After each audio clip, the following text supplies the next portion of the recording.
Mi nombre es Ethan, y lo que estoy a punto de contarte cambió mi vida para siempre.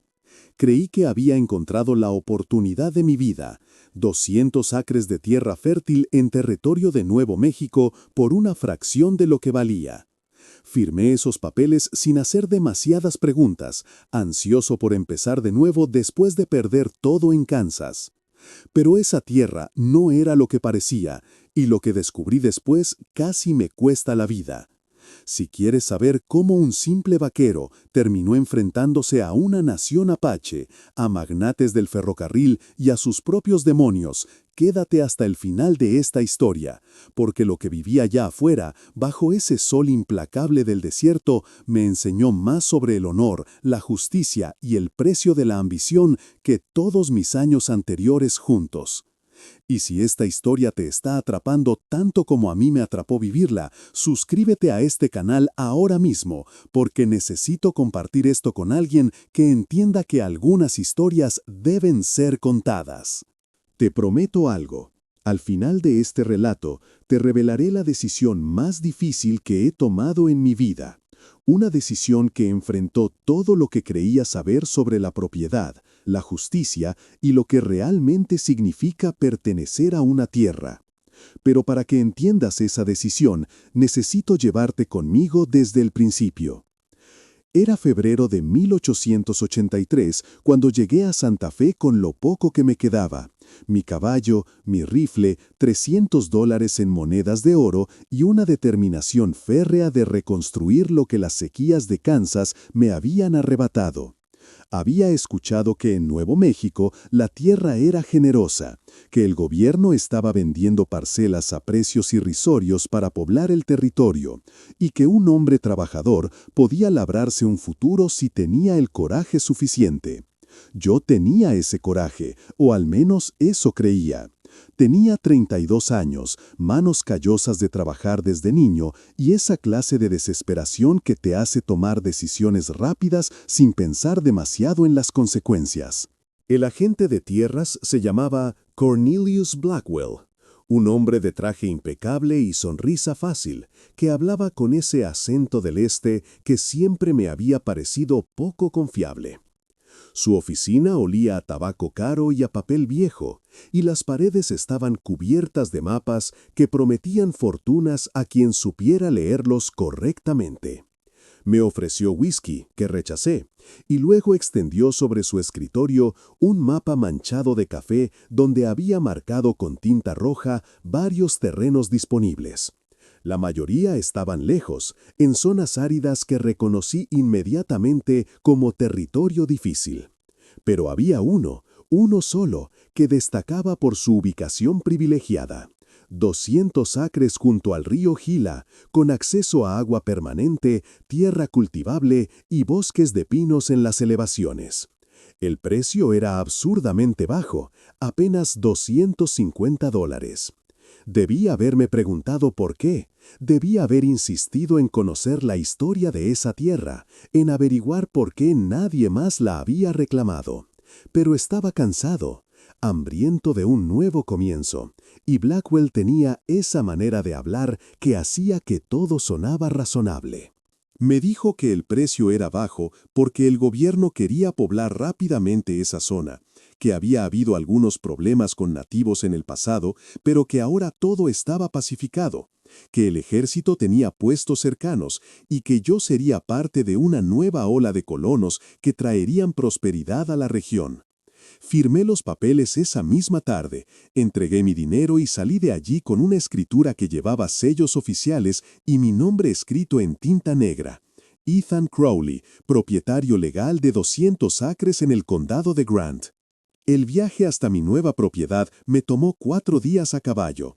Crucé paisajes que me quitaron el aliento, cañones rojos que parecían sangrar bajo el sol del atardecer, formaciones rocosas que se elevaban como catedrales naturales y finalmente el valle donde se encontraba mi tierra.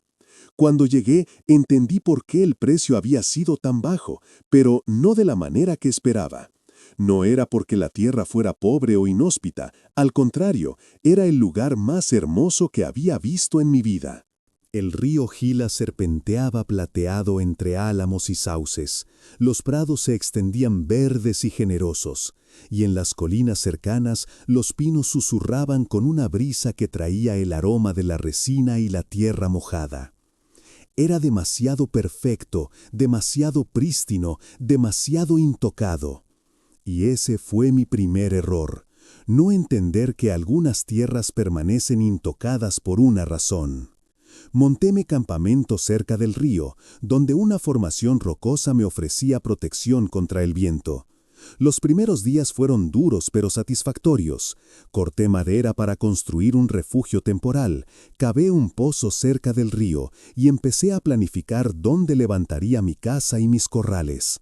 Trabajaba desde el amanecer hasta el anochecer, agradecido por el esfuerzo físico que mantenía mi mente ocupada y mis músculos activos. Por las noches me sentaba junto al fuego y miraba las estrellas, más brillantes aquí que en cualquier otro lugar donde hubiera estado, y me permitía soñar con el futuro. Una casa sólida, ganado pastando en esos prados, quizás eventualmente una familia. Había perdido tanto en Kansas que este lugar se sentía como una segunda oportunidad que el universo me estaba dando. Pero las señales estaban allí desde el principio, solo que yo elegí ignorarlas. En mi tercera noche desperté sobresaltado por un sueño que no lograba recordar completamente, solo la sensación de que alguien me observaba. Me levanté y caminé hasta el borde de mi campamento, y allí, en la distancia, vi algo que me heló la sangre. Pequeñas luces que se movían en las colinas, como antorchas o fuegos que aparecían y desaparecían entre los árboles. Me convencí de que eran otros colonos, quizás cazadores o viajeros, aunque una parte de mí sabía que eso no tenía sentido en esa zona tan remota. Al día siguiente, mientras exploraba el límite norte de mi propiedad, encontré algo que debería haberme hecho empatar mis cosas inmediatamente: un círculo de piedras perfectamente dispuesto, y en su centro ofrendas que no podían tener más de unos días: plumas de águila atadas con hebras de cuero, pequeños montículos de maíz amarillo y algo que reconocí como tabaco silvestre. Alguien seguía usando esta tierra, alguien para quien este lugar significaba algo sagrado. Esa noche comencé a tener los sueños. Siempre era el mismo: un guerrero apache de pie sobre una roca alta, su silueta recortada contra un cielo de tormenta, sin sombra proyectada a pesar del sol imaginario que iluminaba la escena. Sus ojos me miraban fijamente, no con odio, sino con algo más profundo, una mezcla de advertencia y tristeza. A veces hablaba en un idioma que yo no entendía, pero que resonaba en mi pecho como si mi cuerpo lo comprendiera aunque mi mente no. Me despertaba sudando, con el corazón acelerado, y cada vez me costaba más convencerme de que eran solo pesadillas. Los apache llamaban a ese espíritu el halcón sin sombra, aunque yo no lo supe hasta mucho después, cuando ya era demasiado tarde para retroceder. Pasaron 2 semanas. Había levantado las paredes de mi cabaña y estaba trabajando en el techo cuando escuché por primera vez los caballos. El sonido venía del oeste, múltiples jinetes moviéndose con propósito a través del bosque. Me bajé del techo, tomé mi rifle y esperé, manteniéndome visible pero preparado. No tuve que esperar mucho. Emergieron del bosque como sombras que tomaban forma. 8 guerreros apache montados en caballos pintos, vestidos con ropas tradicionales que combinaban cuero curtido, telas comerciales y adornos que contaban historias que yo no podía leer. El que venía al frente era claramente el líder, un hombre de unos 40 años con cicatrices que hablaban de batallas sobrevividas y ojos que habían visto demasiado. Levantó su mano en un gesto que podía significar saludo o advertencia y detuvo su caballo a unos 20 metros de donde yo estaba. Nos miramos en silencio durante lo que pareció una eternidad. Yo sostenía mi rifle, pero no lo apuntaba, mostrando que no buscaba conflicto, pero que tampoco era un blanco fácil. Él habló primero, en un inglés entrecortado pero claro, con un acento que hacía que cada palabra sonara como una sentencia. Me dijo que esta tierra no era mía para tomarla, que estos valles habían sido territorio apache desde antes de que el primer hombre blanco pusiera pie en estas montañas, que aquí descansaban los espíritus de sus ancestros y que cada árbol que yo cortara era una herida en el cuerpo de su pueblo. Le mostré mi escritura, esos papeles que había comprado en Santa Fe, y él los miró con una expresión que mezclaba desprecio y algo parecido a la lástima. Me dijo que el papel blanco no significaba nada aquí, que los tratados se habían roto tantas veces que ya no tenían valor, y que si valoraba mi vida debía irme antes de que cayera la próxima luna. No me fui, no porque fuera particularmente valiente, sino porque no tenía a dónde ir. Había gastado todo mi dinero en esta tierra, había quemado mis puentes en Kansas, y la idea de volver derrotado era más aterradora que enfrentar a los Apache. Así que seguí construyendo, aunque ahora lo hacía con el rifle siempre cerca y durmiendo con un ojo abierto. Los guerreros volvieron 2 veces más en las siguientes semanas, cada vez con el mismo mensaje, y cada vez yo les respondía con la misma terquedad suicida que me decía que esta tierra era legalmente mía y que no me iría. Fue en la 4ª semana cuando todo cambió. Había salido temprano a cazar, siguiendo un rastro de venados hacia las colinas del norte, cuando sentí, más que escuché, que algo andaba mal. Los pájaros se habían callado, ese silencio preternatural que la naturaleza adopta cuando los depredadores están cerca. Me detuve, agucé el oído, y entonces los vi. No estaba cazando, estaba siendo cazado. Había caminado directo hacia una emboscada perfectamente ejecutada. Los guerreros apache emergieron de donde no debería haber nadie, sus movimientos tan silenciosos que parecían materializarse de la tierra misma. En segundos estaba rodeado por una docena de hombres, sus arcos tensados y sus lanzas apuntándome desde todos los ángulos. No había escape posible, ni siquiera para un tirador tan bueno como yo creía ser. Me quitaron mi rifle con una eficiencia que hablaba de años de práctica. Me ataron las manos con correas de cuero que habían sido trabajadas para ser irrompibles y me hicieron caminar hacia el norte, alejándome de mi cabaña inacabada, de mi sueño de empezar de nuevo, quizás de mi vida. Caminamos durante horas bajo un sol que parecía castigarme personalmente, atravesando terrenos que yo jamás habría podido navegar solo, subiendo cañones escondidos y cruzando arroyos que aparecían y desaparecían en la roca viva. No me golpearon ni me trataron con crueldad innecesaria, pero tampoco había gentileza en cómo me empujaban cuando me detenía o me hacían beber agua cuando estaba cerca del colapso.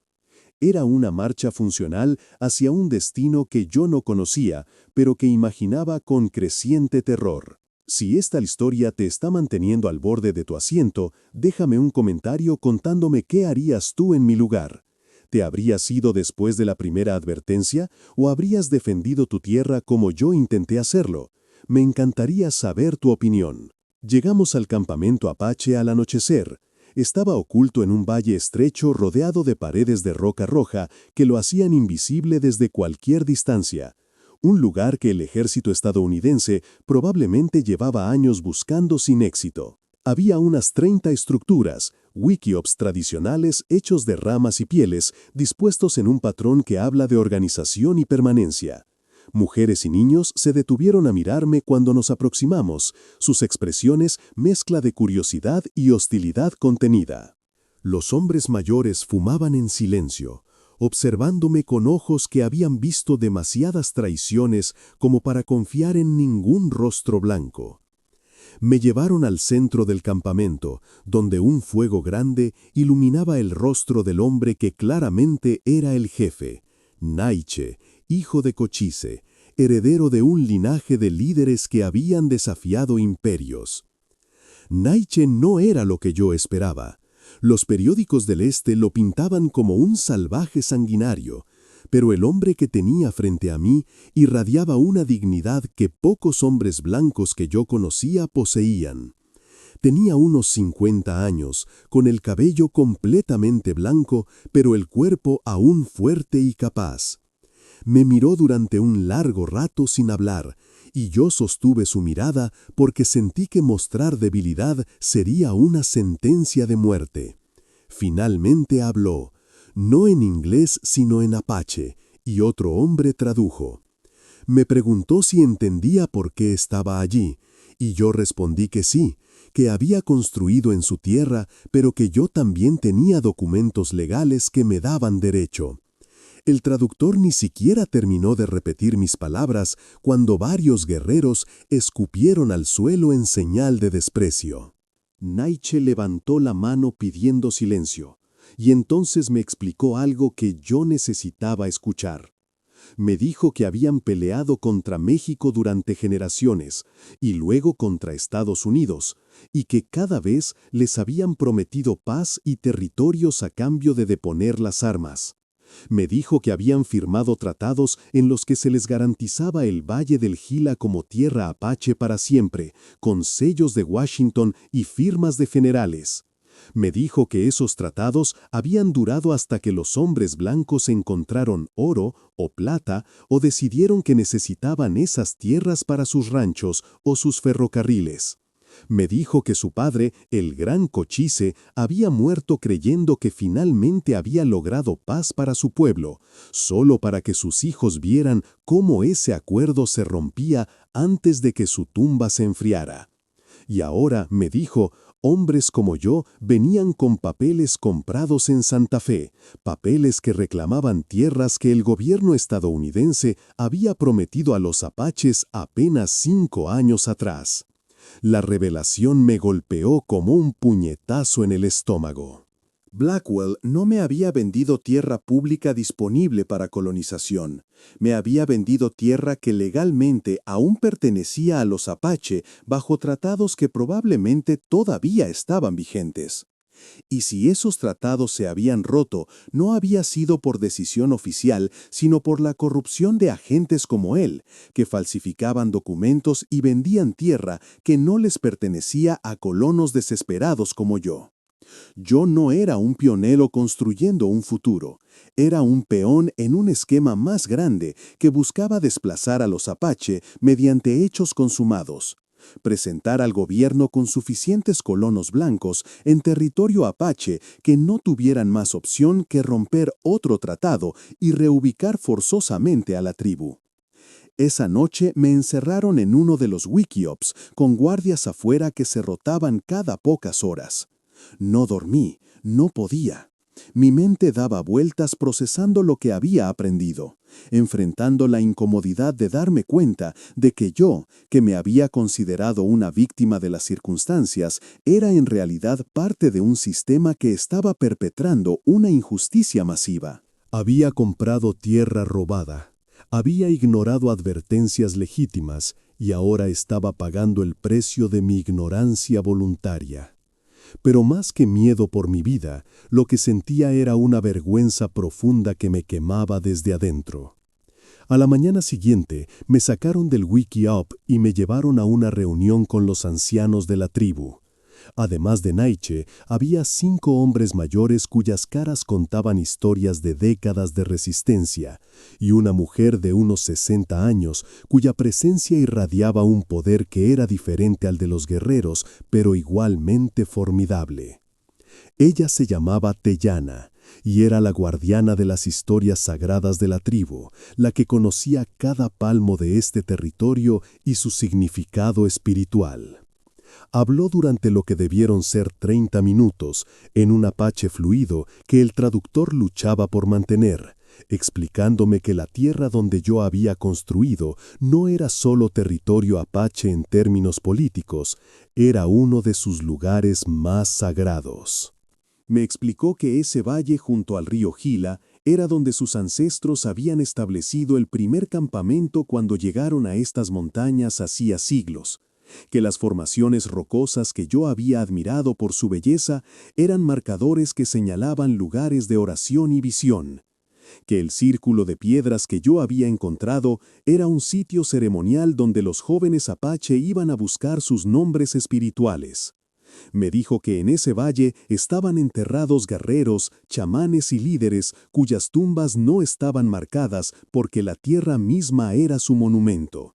Y me dijo algo que me hizo estremecer, que los espíritus de esos ancestros estaban inquietos desde que yo había llegado, que el halcón sin sombra, el guardián espiritual de ese lugar, había estado visitando los sueños de sus chamanes con advertencias de que algo terrible sucedería si yo permanecía allí. Los sueños, mis propios sueños con ese guerrero sin sombra, de repente adquirieron un significado completamente diferente. No eran producto de mi culpa o mi miedo, eran algo más, algo que mi educación cristiana y mi racionalidad de hombre moderno no podían explicar fácilmente.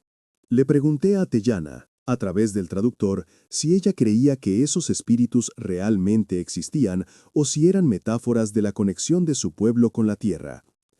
Ella me miró con una expresión que mezclaba paciencia y exasperación, como una maestra con un estudiante particularmente obtuso, y me dijo que el hecho de que yo no entendiera la diferencia entre ambas cosas era exactamente el problema con mi gente. Para los apache, me explicó, la tierra no era una cosa que se poseía, era un ser vivo del que ellos formaban parte, y los espíritus no eran supersticiones, sino manifestaciones de esa conexión. Cuando yo construía en ese valle sagrado, no solo estaba violando un espacio físico, estaba rompiendo una relación que había existido durante generaciones. La reunión terminó sin resolución clara. Naiche me dijo que discutirían mi destino y que mientras tanto permanecería como su cautivo. Me devolvieron al Wikiop, donde pasé los siguientes días en una especie de limbo ansioso, alimentado 2 veces al día con comida simple pero suficiente, observado constantemente pero no maltratado. Tuve mucho tiempo para pensar, quizás demasiado. Pensé en mi vida antes de llegar aquí, en las decisiones que me habían traído a este punto. Pensé en mi padre, un granjero de Iowa que había creído firmemente en el destino manifiesto, en la idea de que era derecho y deber de los blancos civilizar este continente de costa a costa. Pensé en las historias que había escuchado de niños sobre guerras indias, siempre contadas desde la perspectiva de colonos heroicos defendiéndose de salvajes, nunca desde el punto de vista de pueblos que veían cómo sus tierras ancestrales eran invadidas sistemáticamente. Fue Teyana quien cambió mi situación. Al 4.º día de mi cautiverio, entró al Wikiop acompañada de una mujer joven que llevaba hierbas y agua fresca. Teyana me dijo, en un inglés sorprendentemente bueno que hasta entonces no había usado, que había tenido una visión. En esa visión, el halcón sin sombra le había mostrado 2 caminos. En uno, yo era ejecutado como advertencia a otros colonos, y mi muerte traía represalias del ejército que resultaban en la destrucción final de su banda. En el otro camino, yo era enseñado, transformado, y eventualmente me convertía en un puente entre su mundo y el mío, alguien que podría ayudarles a navegar el futuro inevitable en el que tendrían que coexistir con el mundo blanco. Me dijo que normalmente ella no confiaba en las visiones que involucraban hombres blancos, que había sido engañada antes, pero que había algo en mis ojos que le decía que yo aún tenía capacidad de aprender y cambiar. Así comenzó mi verdadera educación. Me asignaron a trabajar con un anciano llamado Sahale, cuyo nombre significaba algo así como el que camina entre mundos. Sahale había pasado tiempo en escuelas misioneras cuando era joven y hablaba inglés perfectamente, aunque rara vez lo usaba. Era experto en plantas medicinales, en leer el paisaje y en las historias orales de su pueblo. Durante las siguientes semanas, mientras el Consejo Tribal deliberaba sobre mi destino, Sahale me llevó a caminatas diarias por las montañas circundantes, enseñándome a ver la tierra como los apache la veían.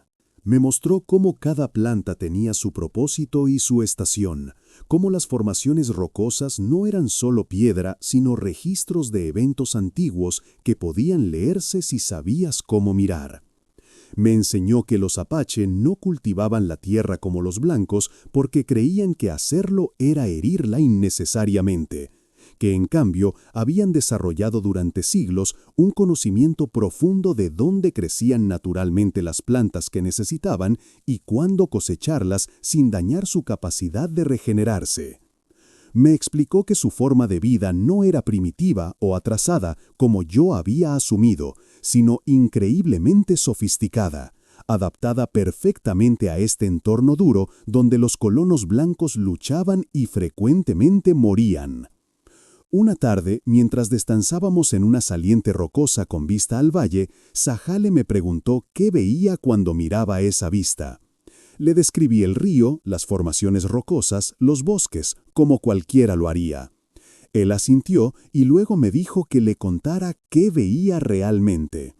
Confundido, repetí mi descripción. Él suspiró y me dijo que los hombres blancos miraban la tierra y veían recursos, acres que podían cultivarse, madera que podía cortarse, agua que podía desviarse, minerales que podían extraerse. Los apache, me dijo, miraban y veían relaciones. Este árbol que daba sombra a estas plantas que alimentaban a estos animales que a su vez fertilizaban el suelo que nutría al árbol. Veían sistemas donde los blancos veían partes separadas que podían tomarse sin consecuencia. ¿Ves cómo esta historia va profundizando en algo más grande que un simple conflicto de tierras? Comenta qué te está pareciendo hasta ahora, porque lo que viene después te va a hacer replantear mucho de lo que crees saber sobre esta época. Me llevó a la tierra donde yo había construido, mi cabaña ahora abandonada y comenzando a ser reclamada por la vegetación. Me señaló cosas que yo había pasado por alto completamente. Los patrones en los que ciertos árboles crecían, formando corredores que los animales usaban para moverse entre el valle y las montañas. El lugar específico donde yo había cavado mi pozo, que resultaba ser exactamente donde una fuente subterránea alimentaba un humedal estacional crucial para docenas de especies. Las rocas que yo había removido para nivelar el terreno de mi cabaña, que habían sido colocadas deliberadamente por generaciones anteriores de apache para dirigir el flujo de agua durante las lluvias de verano. Cada acción que yo había tomado, creyendo que estaba simplemente construyendo una casa, había interrumpido sistemas que existían desde antes de que los europeos supieran que América existía. Pero Zahale no me enseñaba estas cosas para hacerme sentir culpable, aunque la culpa era inevitable. Me las enseñaba porque genuinamente creía, como Teyana, que yo podía aprender. Me dijo que mi ignorancia no era única, que todos los colonos blancos llegaban con la misma ceguera, pero que la diferencia entre un hombre bueno y un hombre malo era qué hacía cuando se le mostraba la verdad. Los hombres malos, me dijo, se aferraban a su ignorancia porque cambiar significaba admitir que habían estado equivocados. Los hombres buenos tenían el coraje de cambiar, incluso cuando era difícil, incluso cuando costaba algo. Las semanas se convirtieron en meses. Mi estatus en el campamento cambió gradualmente de prisionero a algo más parecido a un estudiante bajo vigilancia. Me permitieron moverme más libremente, participar en algunas actividades cotidianas, aprender palabras y frases en apache. Los niños, que inicialmente me habían temido o evitado, comenzaron a acercarse con curiosidad, haciendo preguntas sobre el mundo de los blancos que a veces yo no sabía cómo responder honestamente. Una niña pequeña llamada Dagua me preguntó una vez si era cierto que los blancos tenían máquinas que podían capturar las voces de la gente y guardarlas en cajas. Le dije que sí, que existían los fonógrafos, y su rostro se iluminó con tal asombro que me hizo sentir vergüenza por todas las veces que yo había dado por sentado los avances tecnológicos de mi cultura mientras despreciaba la sabiduría de la suya. Fue durante este tiempo que empecé a entender la complejidad de la situación en la que el pueblo de Naiche se encontraba. No eran simplemente nobles salvajes resistiendo la civilización, como algunos románticos del Este los pintaban, ni tampoco eran obstáculos irracionales al progreso, como los periódicos fronterizos los describían. Eran un pueblo que había visto su mundo transformarse radicalmente en apenas una generación, que habían perdido sus tierras tradicionales de caza a ranchos y pueblos, que habían visto enfermedades traídas por los europeos devastar sus poblaciones, y que ahora enfrentaban la realidad de que sus formas de vida tradicionales estaban siendo sistemáticamente destruidas no por conquista militar abierta, sino por el lento avance de colonos, ferrocarriles y políticas gubernamentales diseñadas para asimilarlos o eliminarlos. Naiche me habló una noche junto al fuego central después de que la mayoría del campamento se había retirado. Me preguntó sobre mi vida antes de venir aquí y le conté sobre Kansas, sobre cómo la sequía había destruido la granja de mi familia, sobre cómo había trabajado como vaquero durante años ahorrando cada centavo para poder comprar mi propia tierra. Le hablé de mi sueño de tener un lugar propio, de no depender de ningún patrón, de poder vivir según mis propios términos.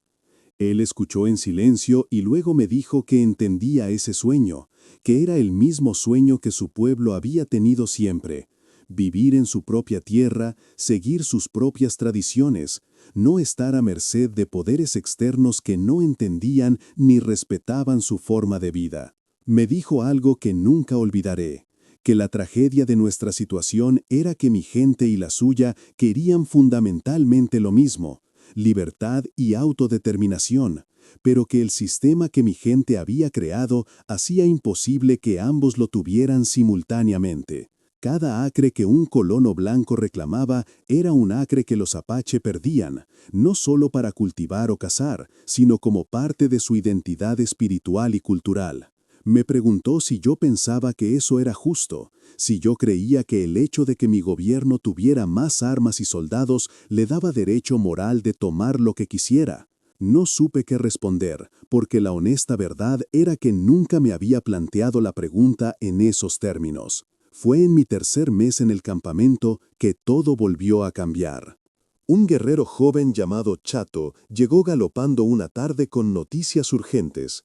Había estado explorando hacia el sur y había descubierto actividad de agrimensores blancos cerca del territorio de la tribu.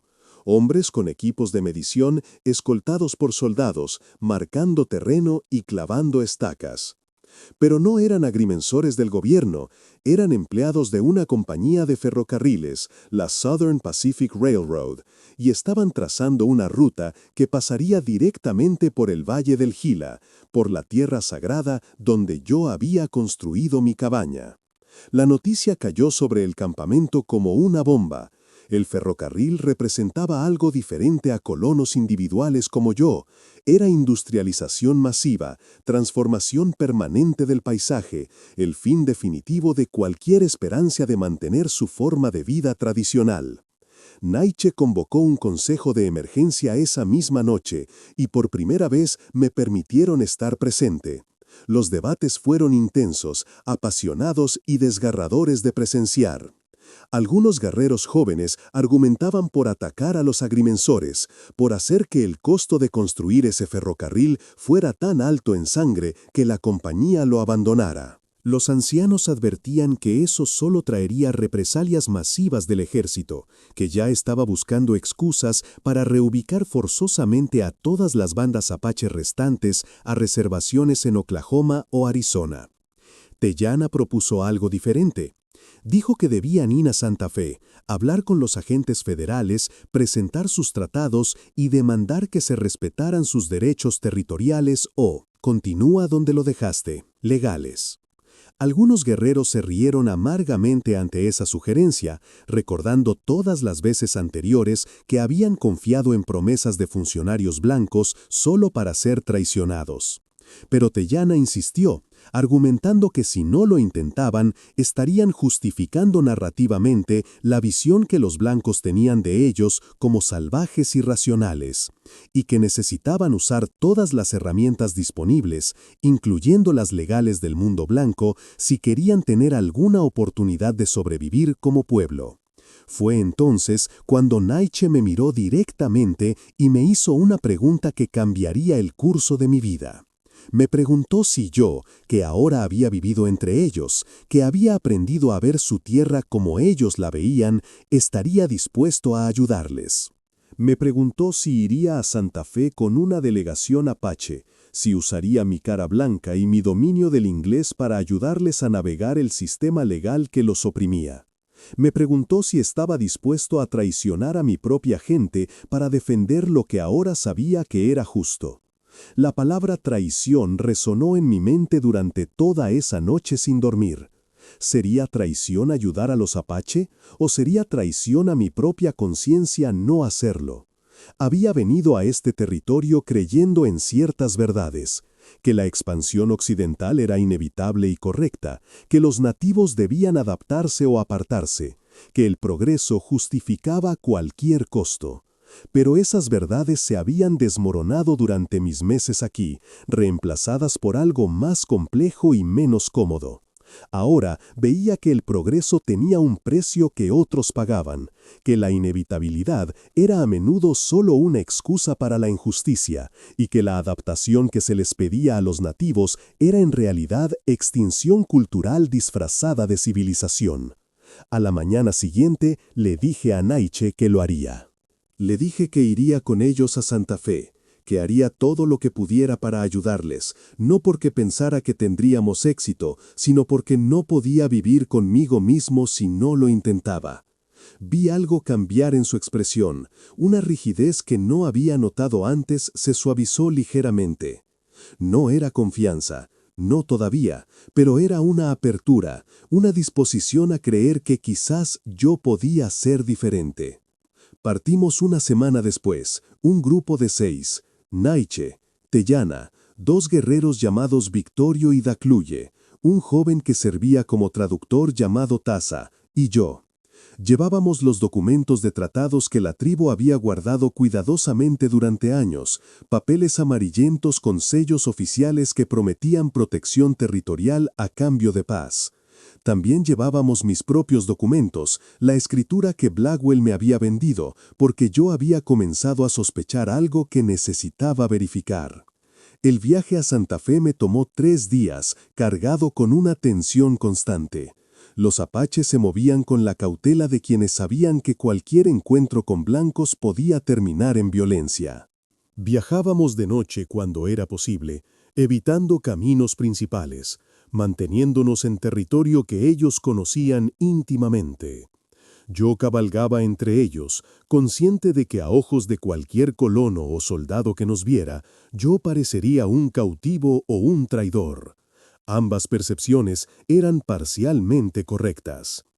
Llegamos a Santa Fe al amanecer del 4.º día, entrando por las afueras donde la presencia apache causaría menos alarma inmediata.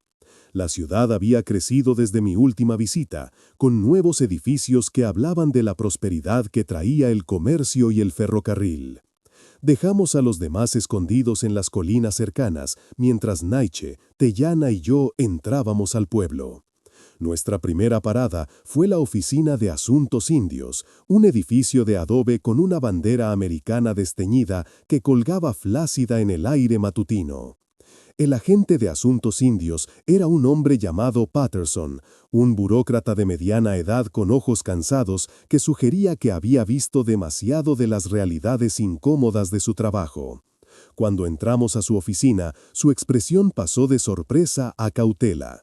Reconoció a Naiche inmediatamente, sabía quién era y qué representaba. Naiche colocó los tratados sobre el escritorio de Patterson y habló, con Taza traduciendo, explicando la situación del ferrocarril y demandando que el gobierno federal honrara sus compromisos. Patterson miró los documentos durante un largo rato y pude ver en su rostro que él sabía que estos tratados eran legítimos.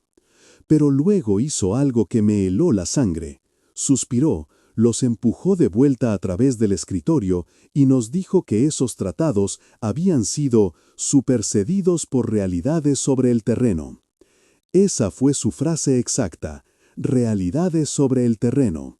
Le pregunté qué significaba eso, y él me explicó con una franqueza brutal que el gobierno federal había decidido que era más importante mantener buenas relaciones con las compañías de ferrocarriles que traían comercio y desarrollo que honrar tratados con bandas apache que representaban un obstáculo al progreso. Le mostré mi escritura, la que Blackwell me había vendido, y le pregunté directamente si era legítima. Patterson ni siquiera necesitó examinarla de cerca.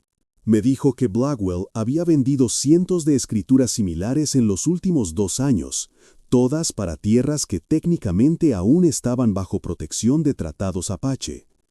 Era un esquema coordinado, me explicó con una mezcla de cinismo y resignación, diseñado para crear hechos sobre el terreno que forzarían al gobierno a romper los tratados. Si suficientes colonos blancos se establecían en territorio apache, el gobierno podría argumentar que era imposible desalojarlos y por lo tanto necesario reubicar a los apache en su lugar. Le pregunté si eso era legal. Él se encogió de hombros y me dijo que la legalidad importaba menos que la política. Me preguntó qué esperaba que él hiciera, si pensaba que un agente de nivel medio tenía el poder de detener los intereses del ferrocarril y los especuladores de tierras que tenían senadores en su bolsillo. Le dije que esperaba que hiciera lo correcto, y él se rió sin humor y me dijo que yo era más ingenuo de lo que aparentaba. Salimos de esa oficina sin haber logrado nada excepto la confirmación de nuestras peores sospechas. Nietzsche estaba furioso, pero era una furia fría y controlada que era más aterradora que cualquier explosión emocional. Teyana estaba en silencio, su rostro una máscara de dolor que entendía que su visión de usar los sistemas legales del hombre blanco había sido destrozada. Yo estaba en shock, enfrentando la realización de que el sistema en el que había confiado toda mi vida no era ciego ante la justicia, era activamente cómplice en la injusticia. Nuestra siguiente parada fue la oficina donde había comprado mi tierra, pero Blackwell no estaba. Había dejado Santa Fe 3 semanas atrás, me dijeron, trasladándose a Denver con una fortuna considerable hecha en ventas de tierras. Su asistente, un joven nervioso que claramente sabía más de lo que quería admitir, me confirmó lo que Patterson había insinuado. Blackwell trabajaba con agentes del ferrocarril, identificando tierras apache que pronto serían liberadas para desarrollo y vendiéndolas a colonos antes de que los tratados fueran oficialmente anulados. Era fraude masivo, pero era fraude sancionado implícitamente porque servía a los intereses de poderosos. Comenta ahora, ¿qué crees que debería hacer Ethan en este momento? ¿Seguir luchando dentro de un sistema corrupto o buscar justicia por otros medios?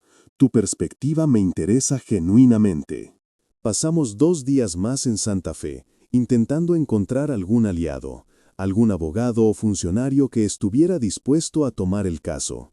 Encontramos uno, un abogado joven llamado Samuel Harris, que había estudiado en el este y que tenía ideales aún no completamente erosionados por la realidad fronteriza. Revisó los tratados, mi escritura y toda la documentación que pudimos reunir. Su conclusión fue que teníamos un caso legal sólido, pero que ganar en corte tomaría años, durante los cuales el ferrocarril avanzaría de todos modos, y que cualquier victoria legal podría ser simplemente ignorada o anulada por acción del Congreso. Nos ofreció algo diferente, publicidad. Dijo que tenía contactos con periódicos en el este, incluyendo algunos que habían estado exponiendo la corrupción en el trato del gobierno con las tribus nativas. Si podíamos darles una historia, nombres específicos, documentos que probaran el fraude, quizás podrían crear suficiente escándalo público que forzara al gobierno. Era una posibilidad remota, admitió, pero era más que nada de lo que habíamos conseguido. Hasta entonces, regresamos al campamento Apache con esta magra esperanza. El viaje de vuelta fue silencioso, cada uno de nosotros perdido en sus propios pensamientos oscuros. Yo reflexionaba sobre cómo había sido tan ciego, cómo había aceptado sin cuestionar las narrativas que me habían alimentado toda mi vida sobre el destino manifiesto y la superioridad de la civilización occidental.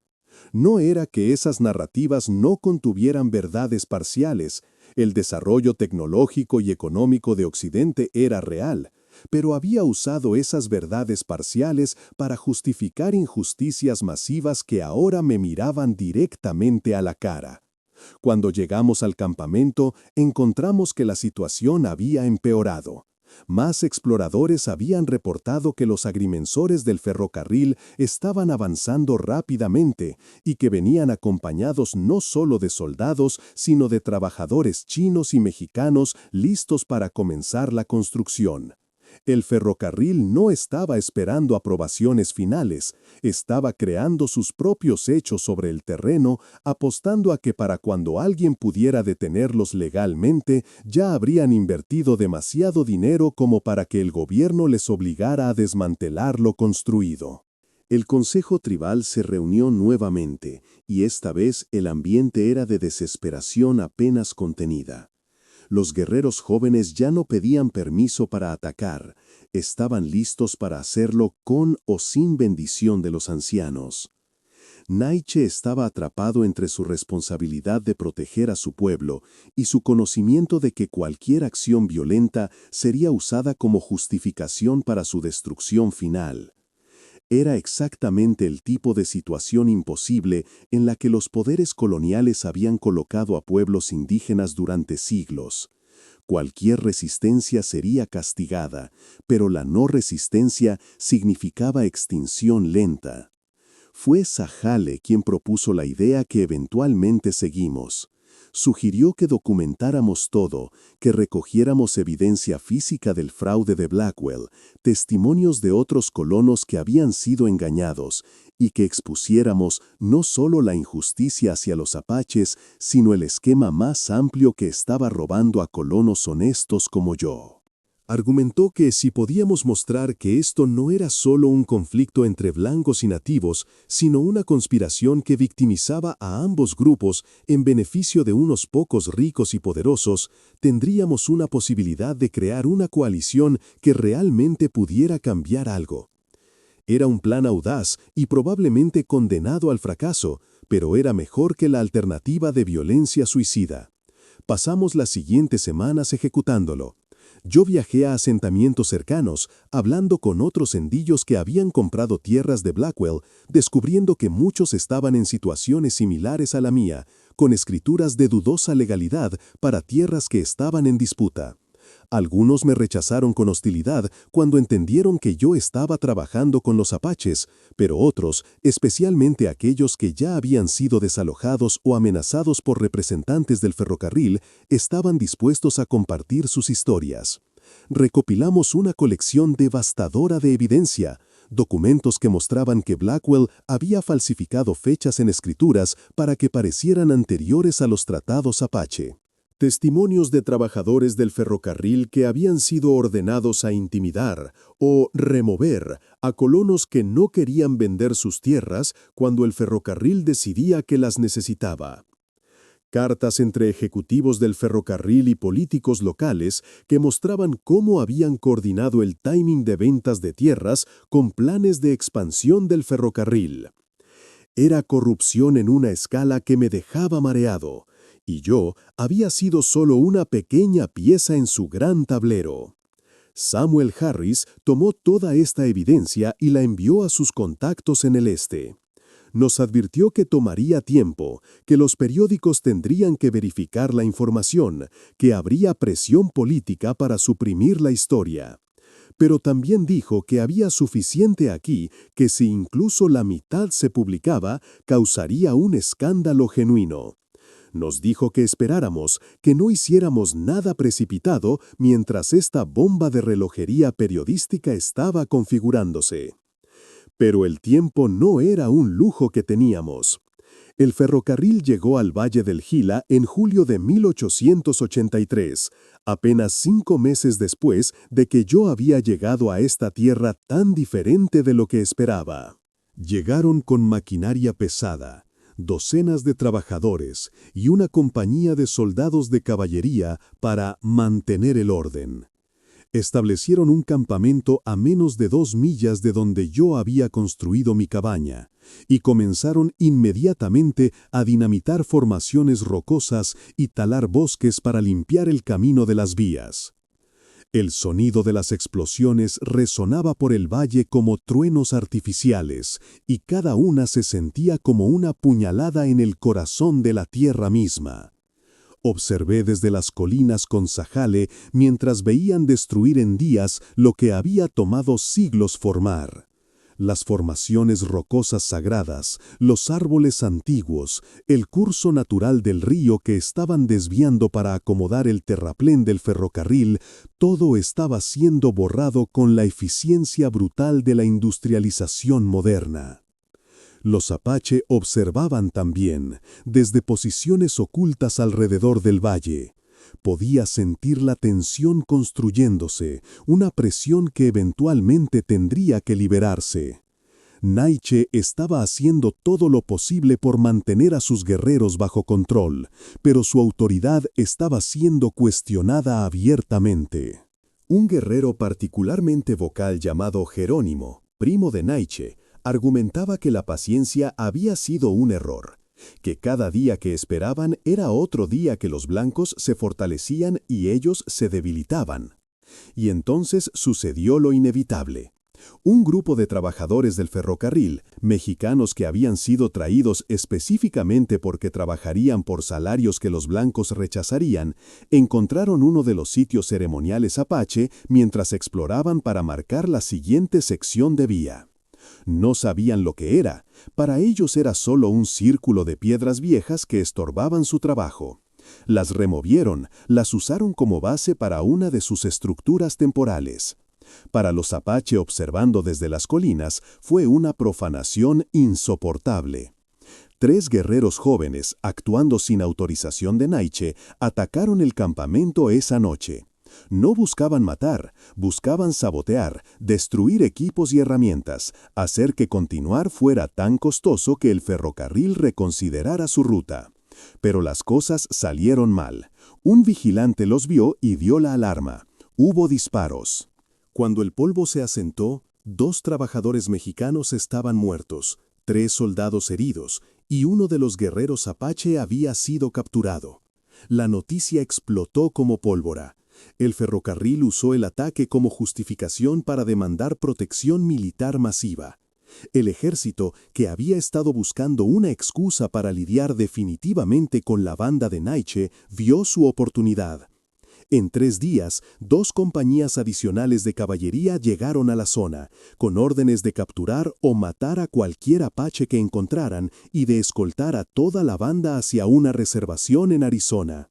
El guerrero capturado, un joven de 20 años llamado Cochise como su legendario abuelo, fue ahorcado públicamente en Santa Fe después de un juicio que duró menos de un día. Hicieron de él un ejemplo, invitando a periodistas a cubrir la ejecución, describiendo al joven como un salvaje sanguinario, cuando en realidad era un muchacho desesperado que había visto su mundo destruirse. Asistí a la ejecución, sintiéndome obligado a presenciar mi propio fracaso, mi incapacidad de evitar exactamente el tipo de escalada que todos habíamos temido. Observa cómo todo se está acelerando hacia su punto crítico. ¿Puedes sentir la tensión? Comenta qué crees que sucederá ahora que la violencia ha comenzado. ¿Hay vuelta atrás? El campamento apache se trasladó después de la ejecución, adentrándose más en las montañas hacia territorios donde el ejército tendría dificultades para seguirlos. Pero todos sabíamos que era solo cuestión de tiempo. El ejército tenía exploradores apache de otras tribus, rastreadores que conocían estas montañas tan bien como el pueblo de Naiche, y recursos ilimitados para una campaña prolongada. La pregunta no era si serían encontrados, sino ¿cuándo? Yo me quedé con ellos, aunque Nietzsche me ofreció múltiples veces la oportunidad de partir. Me dijo que yo había cumplido con mi palabra, que había intentado ayudar y que no había razón para que muriera con ellos en lo que cada vez más parecía ser una última resistencia suicida. Pero no podía irme, no porque fuera particularmente valiente o noble, sino porque irme habría significado admitir que todo esto había sido inútil, que mi transformación personal no significaba nada frente a las fuerzas históricas más grandes que nos empujaban hacia la tragedia. Fue durante este periodo de huida y escondite que llegaron las cartas de Samuel Harris. Había logrado que varios periódicos del Este publicaran historias sobre el escándalo de tierras de Blackwell y la corrupción del ferrocarril. Los titulares eran sensacionales. Fraude masivo en ventas de tierras del oeste. Ferrocarril corrompe funcionarios para desplazar nativos. Veteranos engañados por especuladores sin escrúpulos. Las historias estaban generando indignación genuina en el este, donde la gente educada tenía opiniones románticas sobre los nativos americanos y se horrorizaba ante la corrupción flagrante. Pero las cartas también traían malas noticias. El escándalo probablemente no cambiaría nada en el terreno. Los ejecutivos del ferrocarril habían respondido con sus propios artículos, pintando el conflicto como un simple caso de nativos violentos atacando trabajadores pacíficos, usando el incidente con los 3 guerreros como evidencia. Los políticos del oeste, que dependían del apoyo de los intereses del ferrocarril, estaban defendiendo las ventas de tierras como legítimas y necesarias. Y el ejército ya había recibido sus órdenes: limpiar el área de Apache para el 1 de septiembre, usando cualquier medio necesario. La fecha límite se acercaba inexorablemente. El 1 de septiembre de 1883 se convertiría en el día que el ejército lanzaría su operación final contra la banda de Nietzsche. Habían traído tropas especiales entrenadas en guerra de montaña, rastreadores nativos de tribus que tenían viejas enemistades con los Apache y suministros suficientes para una campaña de meses si fuera necesario. El comandante, un coronel llamado Grierson, que había hecho su reputación en las guerras de las llanuras, había declarado públicamente que no habría negociación, que cualquier Apache que no se rindiera incondicionalmente sería tratado como hostil. En el campamento Apache, la desesperación se había convertido en una especie de calma fatalista. La gente realizaba sus tareas diarias con una normalidad surreal, como si al mantener las rutinas pudieran negar que su mundo estaba terminando. Las mujeres curaban pieles y preparaban comida. Los niños jugaban bajo la vigilancia atenta de sus abuelos. Los guerreros mantenían sus armas y planeaban emboscadas que todos sabían serían simbólicas más que efectivas. Teyana me llevó aparte una tarde, una semana antes de la fecha límite del ejército. Me llevó a caminar a un lugar alto, desde donde podíamos ver por millas en todas direcciones. Me preguntó qué había aprendido durante mi tiempo con su pueblo. Le dije todo lo que pude articular. Que había aprendido que la tierra no era algo que se poseía, sino algo a lo que uno pertenecía. Que la civilización no se medía por tecnología, sino por cómo una sociedad trataba a sus miembros más vulnerables y a aquellos con menos poder. Que el progreso que se construía sobre la destrucción de otros no era progreso, sino solo violencia disfrazada con mejores palabras. Ella asintió, y luego me dijo algo que me obsesiona hasta el día de hoy. Me dijo que mi educación había sido exitosa, que yo había visto lo que necesitaba ver, pero que ver no era suficiente. Me preguntó qué haría con lo que había aprendido, si simplemente lo llevaría conmigo como conocimiento interesante o si lo usaría para actuar de manera diferente en el mundo. Me dijo que su pueblo probablemente no sobreviviría como lo habían hecho durante generaciones, que el mundo apache que ella conocía estaba terminando, pero que lo que yo hiciera con sus enseñanzas determinaría si su sabiduría moriría con ellos o continuaría de alguna forma. Era una responsabilidad abrumadora que ella me estaba colocando, una que no estaba seguro de poder llevar. Le pregunté qué quería ella específicamente que yo hiciera. Ella señaló hacia el valle donde el ferrocarril estaba construyendo, donde mi cabaña abandonada aún se erguía como un monumento a mi propia complicidad inocente. Me dijo que mi escritura, ese pedazo de papel que Blackwell me había vendido, era evidencia física del fraude. Me dijo que mientras ese documento existiera, mientras yo mantuviera ese reclamo sobre tierra sagrada apache, era parte del problema sin importar cuánto hubiera cambiado personalmente. Entendí lo que estaba sugiriendo. Quería que destruyera mi escritura, que renunciara oficialmente a cualquier reclamo sobre esa tierra. Pero también entendí que era más complicado que eso. Si yo destruía mi escritura, el ferrocarril o algún otro especulador simplemente reclamaría la tierra de todos modos. Mi sacrificio personal no cambiaría el resultado para los apache. Era un gesto simbólico, importante en términos de mi propia integridad moral, pero funcionalmente inútil en términos prácticos.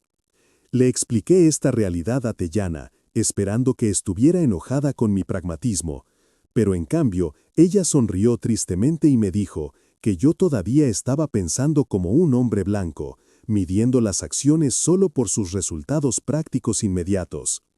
Me dijo que algunas acciones eran importantes porque declaraban quién eres, qué valoras, qué tipo de persona eliges ser independientemente de si cambias el mundo más grande. Me dijo que los apache habían perdido muchas batallas, pero mantenían su honor al seguir luchando de todos modos, no porque pensaran que ganarían, sino porque rendirse habría significado perder quiénes eran. Pasé esa noche en una agonía de indecisión.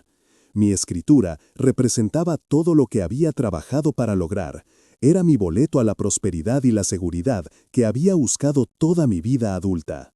Renunciar a ella significaría volver a empezar sin nada, a los 33 años, sin dinero y con mi reputación probablemente arruinada por mi asociación con los apache. Pero mantenerla significaría vivir sabiendo que mi futuro estaba construido sobre el robo de tierra sagrada, sobre mi participación en un sistema que yo ahora entendía como fundamentalmente injusto. Al amanecer, había tomado mi decisión. Tomé mi escritura, ese documento que había guardado tan cuidadosamente durante meses, y caminé hasta el fuego central que siempre se mantenía encendido en el campamento. Naiche estaba allí, preparándose para el día, y me observó mientras me acercaba. Sin decir palabra, sostuve la escritura sobre las llamas y la dejé caer. El papel se quemó rápidamente, las llamas consumiendo mi reclamo legal sobre 200 acres de tierra que nunca debió haber sido mía para reclamar. Naiche me puso una mano en el hombro. No dijo nada, no necesitaba hacerlo. Ambos entendíamos que era un gesto que no cambiaría nada para su pueblo, pero que significaba todo para mi alma. Había elegido mi integridad sobre mi interés propio, y en ese momento entendí algo fundamental sobre lo que significa ser humano, que al final lo único que realmente poseemos es nuestra elección de qué tipo de persona ser. Pero la historia no termina con ese gesto personal de redención. 2 días después, el 25 de agosto, 3 semanas antes de la fecha límite del ejército, algo inesperado sucedió. Un mensajero llegó al campamento, un hombre mestizo que trabajaba para Samuel Harris. Traía noticias que eran simultáneamente esperanzadoras y complicadas. El escándalo del ferrocarril había crecido más de lo esperado. Un senador del Este, indignado por las revelaciones de corrupción, había lanzado una investigación formal.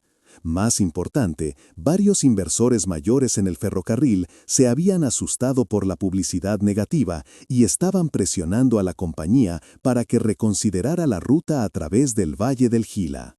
Había una posibilidad, solo una posibilidad, de que si los apaches podían evitar más violencia durante las próximas semanas, si podían aguantar mientras la presión política trabajaba su curso, el ferrocarril podría ser forzado a elegir una ruta alternativa. No era una victoria, era apenas una posibilidad de posponer la derrota. Pero Naiche agarró esa posibilidad con ambas manos.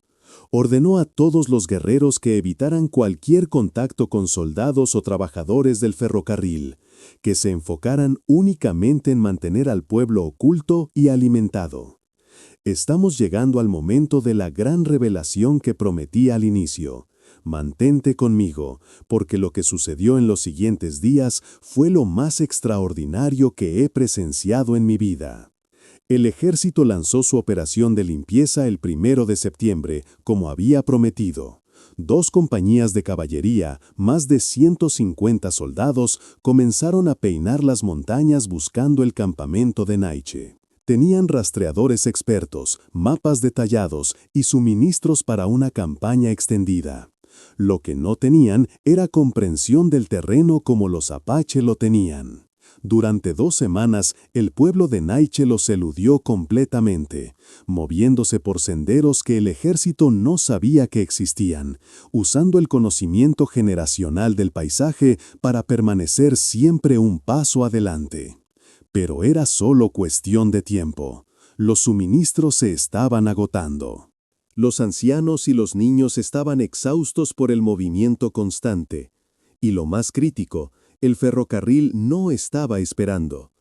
A pesar de la investigación del senador, a pesar de la presión de los inversores, continuaban construyendo, apostando a que para cuando cualquier decisión legal se tomara, habrían completado suficiente trabajo que desmantelarlo sería impensable.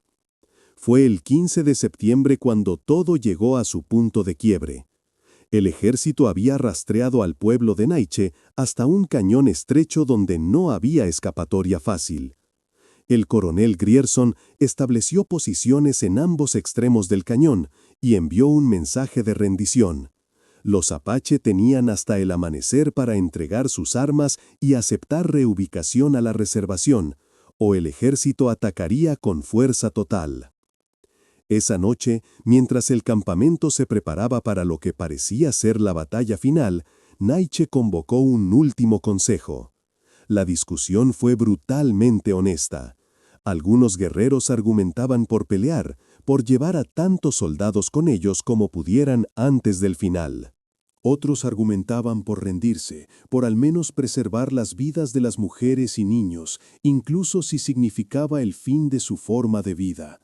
Los ancianos hablaron de profecías que advertían de este momento, de visiones que sugerían que el pueblo apache sobreviviría, pero transformado, adaptándose como el agua se adapta al recipiente que la contiene. Fue entonces cuando hice mi segunda gran elección. Me puse de pie y propuse algo que ninguno de ellos había considerado, que yo volviera al campamento del ejército como negociador, que usara mi identidad como hombre blanco para obtener acceso al coronel Grierson y que le presentara no una rendición, sino una propuesta. Les explicaría que el senador estaba investigando, que atacar a los apache ahora mientras había escrutinio público sería políticamente costoso, y que si el ejército podía darles solo un mes más, un mes para que la investigación corriera su curso, los apache aceptarían cualquier decisión que resultara. Era un plan desesperado que dependía de mi capacidad de persuadir a un oficial de carrera endurecido de que posponer una victoria militar fácil era de su mejor interés. Naiche me miró durante un largo tiempo y pude ver en sus ojos que entendía las probabilidades, pero asintió. Me dio su palabra de que si yo podía ganar ese mes, él lo usaría, y que si al final aún tenían que ir a la reservación, irían en paz. Salí del campamento esa misma noche, caminando solo hacia las líneas del ejército con las manos claramente vacías y gritando que era un emisario. Los centinelas casi me disparan de todos modos. Mi largo cabello y ropa sucia me hacían parecer más apache que blanco. Pero eventualmente me llevaron ante el coronel Grierson, un hombre de 50 y tantos años con el tipo de rostro curtido que solo décadas de servicio en la frontera pueden crear. Sus ojos eran duros pero no crueles, los ojos de un hombre que había visto demasiada muerte, pero que todavía creía que estaba del lado correcto de la historia. Le expliqué quién era, cómo había terminado con los Apache y lo que estaba proponiendo. Él me escuchó sin interrumpir, lo cual interpreté como una señal alentadora. Cuando terminé, se quedó en silencio durante un tiempo que se sintió eterno, simplemente estudiándome como si pudiera leer mi alma a través de mi rostro sucio y agotado. Finalmente habló, y lo que dijo me sorprendió completamente. Me dijo que sabía sobre la investigación del senador, que de hecho había recibido telegramas de Washington preguntándole sobre las acusaciones de corrupción en las ventas de tierras. Me dijo que personalmente no le importaban mucho las maquinaciones políticas de especuladores y ejecutivos de ferrocarriles, que su trabajo era proteger a los colonos y mantener el orden, y que los Apache de Naiche habían demostrado ser hostiles al atacar el campamento del ferrocarril. Pero también me dijo algo que reveló más humanidad de la que yo esperaba, que estaba cansado de matar, que había participado en demasiadas pacificaciones que terminaban con mujeres y niños muertos, y que si había una manera de resolver esto sin más derramamiento de sangre, estaba dispuesto a escuchar. Le ofrecí un trato específico. Un mes de tregua, durante el cual los Apache permanecerían en territorio remoto, sin contacto con colonos o trabajadores del ferrocarril, y yo serviría como enlace entre ellos. A cambio, el coronel Grierson suspendería operaciones militares activas, pero mantendría sus posiciones para asegurar que los Apache cumplieran su parte. Al final del mes, si la investigación del senador no había resultado en cambios significativos, los Apache aceptarían la reubicación pacíficamente. Grierson consideró esto durante toda la noche. Me hizo quedar en su tienda, bajo guardia pero tratado como invitado más que prisionero. Discutió el plan con sus oficiales, algunos de los cuales argumentaban vehementemente en contra, ansiosos por la victoria militar que creían estaba a su alcance. Pero Grierson era lo suficientemente experimentado como para entender que las victorias militares en las montañas contra guerreros Apache frecuentemente costaban más de lo que valían, y que esta oferta le daba exactamente lo que sus superiores en Washington querían: resolución sin el tipo de masacre que generaba titulares negativos en periódicos del Este. Al amanecer, aceptó. Me dio su palabra como oficial de que respetaría la tregua por 30 días, y yo regresé al campamento Apache con noticias que fueron recibidas con alivio cauteloso mezclado con escepticismo profundo. Demasiadas promesas habían sido rotas como para que celebraran prematuramente, pero era tiempo precioso para respirar, para descansar, para que los niños jugaran sin miedo constante. Durante ese mes de tregua sucedieron varias cosas simultáneamente que cambiarían el curso de toda esta historia. En Washington, la investigación del senador había descubierto evidencia aún más condenatoria de lo que Samuel Harris había enviado inicialmente. No solo Blackwell había estado vendiendo tierras fraudulentamente, sino que había estado coordinando con funcionarios del Departamento del Interior que recibían sobornos para acelerar la anulación de tratados Apache. Los nombres de congresistas específicos aparecieron en correspondencia recuperada, hombres que habían recibido acciones del ferrocarril a cambio de votar por legislación que facilitaba la expansión en territorio nativo. El escándalo explotó con una fuerza que nadie había anticipado. 3 funcionarios del Departamento del Interior renunciaron bajo presión. 2 congresistas enfrentaron procedimientos de censura. Y lo más importante, el presidente mismo, Chester Arthur, quien había estado buscando reformar la política india de la nación, vio esto como una oportunidad para hacer una declaración. Ordenó una congelación temporal de todas las ventas de tierras en territorios disputados hasta que se pudiera completar una revisión exhaustiva de los tratados existentes. Para el ferrocarril, esto era un desastre. Ya habían invertido cientos de miles de dólares en la construcción a través del Valle del Gila, y ahora enfrentaban la posibilidad de que todo ese trabajo fuera declarado ilegal y tuvieran que desmantelarlo. Sus inversores, ya nerviosos por la publicidad negativa, comenzaron a pánico de verdad. El precio de las acciones de la compañía cayó un 30% en 2 semanas. Fue en este contexto de caos político y financiero que recibí un visitante inesperado. Un hombre llegó al área bajo bandera de tregua pidiendo específicamente hablar conmigo. Era un ejecutivo del ferrocarril, un vicepresidente llamado Theodore Marsh, y venía con una propuesta que ni en mis sueños más salvajes había imaginado. Marsh era un hombre práctico que entendía que la batalla política estaba perdida. El ferrocarril no podría completar su ruta a través del Valle del Gila, al menos no en el futuro cercano. Las opciones eran abandonar completamente años de trabajo y enormes inversiones o encontrar una solución alternativa que pudiera ser presentada como un compromiso razonable. Había venido a proponer exactamente eso. Su oferta era compleja pero fundamentalmente simple. El ferrocarril redirigiría su ruta alrededor del Valle del Gila, agregando aproximadamente 20 millas al trazado, pero evitando completamente la tierra sagrada apache. A cambio, el pueblo de Naiche aceptaría formalmente reubicarse a una porción específica de territorio que sería designada permanentemente como tierra apache, con protecciones legales más fuertes que los tratados anteriores. Esta tierra no sería tan extensa como su territorio tradicional, pero incluiría sitios sagrados clave y sería suficiente para mantener su forma de vida tradicional a menor escala. Había trampas, por supuesto. Los apache tendrían que aceptar supervisión gubernamental y reportes regulares sobre sus movimientos. Tendrían que renunciar formalmente a cualquier reclamación sobre territorio fuera de los límites designados. Y tendrían que permitir que agrimensores del gobierno documentaran sus tierras para prevenir disputas futuras. Era un compromiso que requeriría que ambos lados cedieran, y que probablemente no dejaría completamente feliz a ninguno. Llevé la propuesta a Naiche y al Consejo Tribal. La discusión que siguió fue una de las más intensas y dolorosas que presencié. Los guerreros más jóvenes la rechazaban como capitulación, como aceptar migajas cuando su tierra ancestral completa les pertenecía por derecho. Los ancianos argumentaban que era probablemente la mejor oferta que obtendrían, que rechazarla significaría eventualmente perder todo en lugar de preservar algo.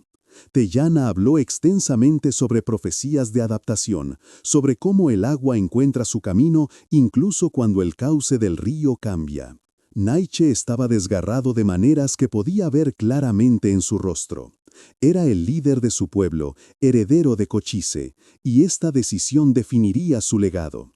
Si aceptaba, algunos lo verían como el hombre que salvó a su pueblo de la destrucción total. Otros lo verían como el que finalmente entregó su libertad.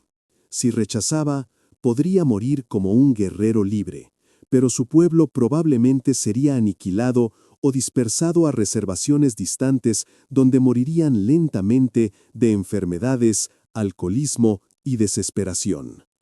La votación del Consejo fue dolorosamente dividida, pero finalmente llegó una mayoría estrecha a favor de aceptar. Naiche, mostrando el tipo de liderazgo que realmente importa, aceptó la decisión del Consejo incluso cuando podía ver en sus ojos que parte de él quería rechazarla y pelear hasta el final. Me autorizó a informar a Marsh que los apache aceptaban en principio, sujeto a negociación de los detalles específicos. Las siguientes semanas fueron una maratón de negociaciones. Marsh trajo abogados y representantes del gobierno. Los apache insistieron en que Samuel Harris estuviera presente para representar sus intereses legales. Yo serví como traductor e intermediario, ayudando a ambos lados a entender no solo las palabras, sino las intenciones del otro. Fue un trabajo agotador, frecuentemente frustrante, pero también profundamente significativo. Había docenas de puntos de conflicto que tuvieron que resolverse. ¿Exactamente dónde estarían los límites de la tierra apache? ¿Qué tipo de supervisión gubernamental sería aceptable? ¿Quién pagaría por la reubicación de las familias apache a su nuevo territorio? ¿Cómo se manejarían las disputas futuras? Cada pregunta tenía capas de implicaciones culturales, legales y prácticas que requerían paciencia infinita para desenredar. Pero gradualmente, durante octubre y noviembre de 1883, un acuerdo tomó forma. El territorio designado para los Apache incluía las montañas donde habían estado escondidos, aproximadamente 50.000 acres de tierra que contenía varios de sus sitios sagrados más importantes. No era todo lo que habían tenido, ni cerca, pero era tierra que conocían y amaban. El valle del Gila, mi valle, donde había construido mi cabaña condenada, sería declarado tierra protegida. No para colonización blanca, pero tampoco para uso apache, una especie de zona neutral sagrada que ninguno reclamaría. El ferrocarril pagaría por la construcción de viviendas permanentes en el nuevo territorio apache y establecería un fondo que proporcionaría suministros durante los primeros 5 años mientras el pueblo se adaptaba. El gobierno federal garantizaría el territorio a perpetuidad, aunque todos entendíamos que esas palabras habían perdido peso después de tantos tratados rotos, pero al menos estarían escritas en ley con más protecciones legales que antes. El acuerdo fue firmado el 25 de noviembre de 1883, en una ceremonia en Santa Fe que atrajo cobertura de periódicos de todo el país. Fue presentado como un triunfo de la negociación civilizada sobre la violencia, como ejemplo de cómo los conflictos entre nativos y colonos podían resolverse mediante compromiso razonable. Los periódicos del Este celebraron al presidente Arthur por su política progresista. Los ejecutivos del ferrocarril respiraron aliviados de que su desastre financiero se hubiera evitado. Los políticos de ambos partidos se atribuyeron el crédito por la solución pacífica. Pero para aquellos de nosotros que realmente habíamos vivido esos meses de conflicto y negociación, la verdad era más complicada. El acuerdo no era justo, no realmente, porque no podías llamar justo a algo que requería que un pueblo renunciara a la mayoría de su territorio ancestral. Pero era mejor que las alternativas, que eran aniquilación o reubicación forzada a Oklahoma, donde otros apache ya estaban muriendo en masa de enfermedades y desesperación. Era el tipo de victoria que solo puedes celebrar si entiendes cuán completa habría sido la derrota. Estuve presente cuando el pueblo de Naiche se trasladó a su nuevo territorio en diciembre. Fue un proceso doloroso de presenciar. Familias empacando posesiones que habían cargado a través de décadas de conflicto, despidiéndose de lugares que contenían memorias de generaciones. Los ancianos lloraban abiertamente mientras dejaban campamentos donde habían nacido, donde sus padres y abuelos habían vivido. Los guerreros montaban en silencio, sus rostros máscaras que no revelaban si sentían alivio o vergüenza o alguna mezcla compleja de ambos. Pero también vi algo más. Niños riendo mientras exploraban su nuevo hogar. Mujeres planificando dónde construir wikiops permanentes con los materiales que el ferrocarril había proporcionado. Hombres discutiendo dónde establecer áreas de caza y recolección. La vida continuaba, adaptándose como el agua que Teyana había usado como metáfora. No era la vida que habían conocido, pero era vida. Y para un pueblo que había estado al borde de la extinción apenas meses antes, eso significaba todo.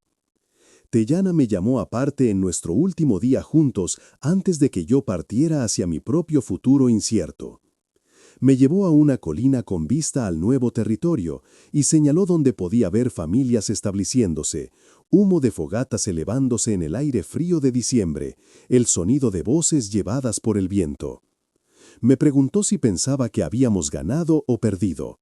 Le dije honestamente que no lo sabía, que dependía de cómo uno definiera victoria y derrota.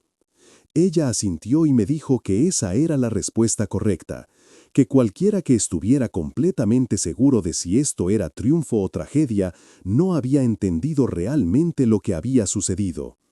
Me dijo que el pueblo apache había sobrevivido milenios, aprendiendo a adaptarse sin perder quiénes eran en su esencia, y que este era solo otro de esos momentos de transformación.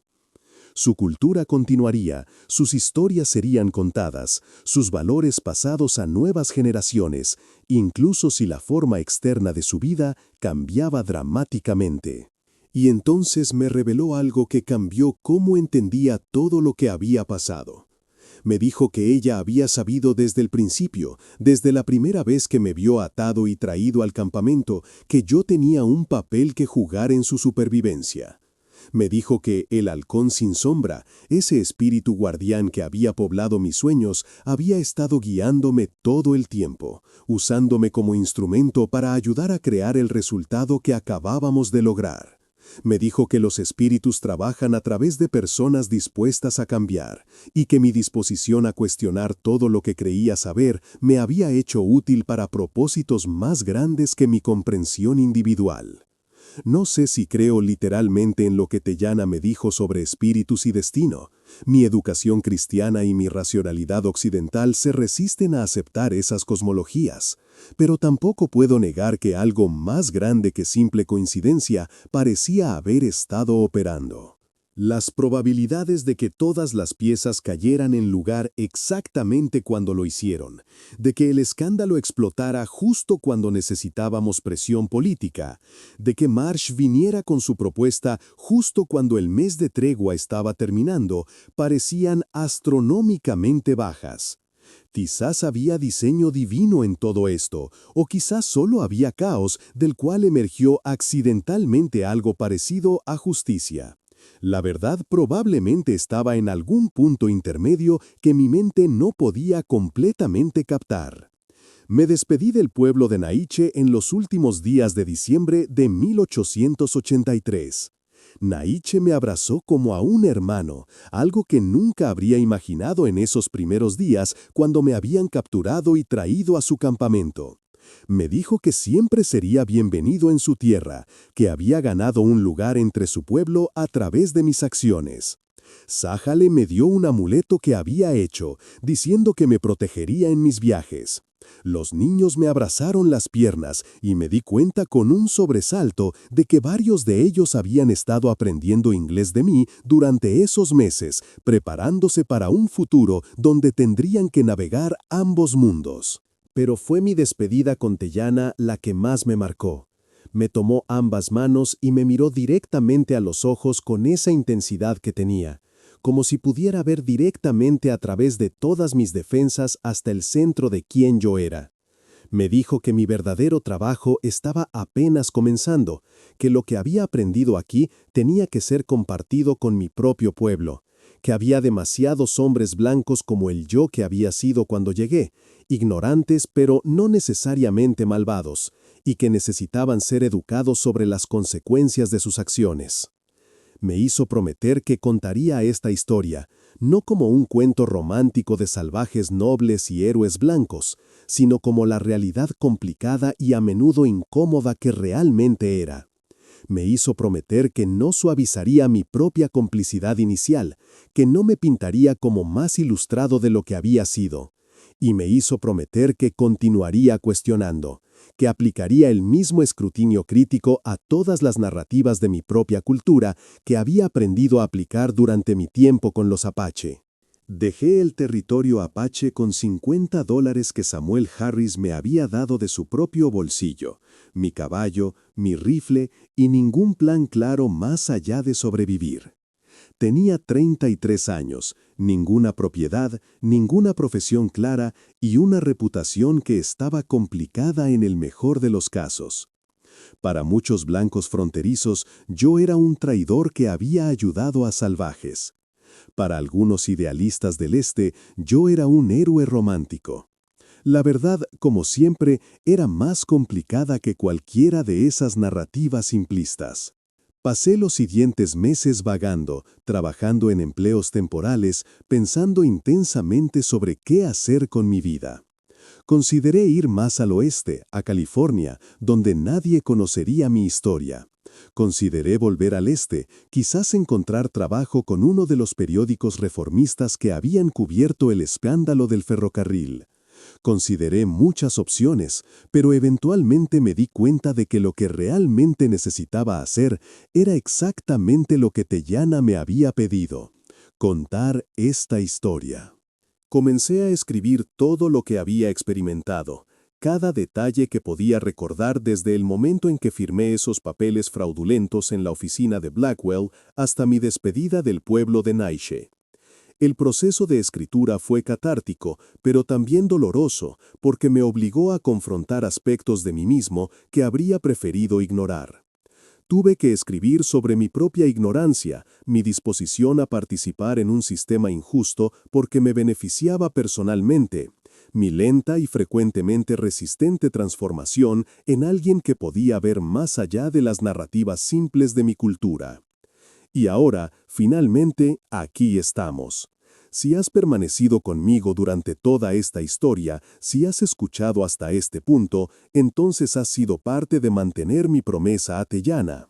Has sido testigo de una historia que no es simple ni cómoda, que no tiene villanos completamente malvados ni héroes completamente puros, que no termina con victoria clara, sino con algo más parecido a supervivencia negociada.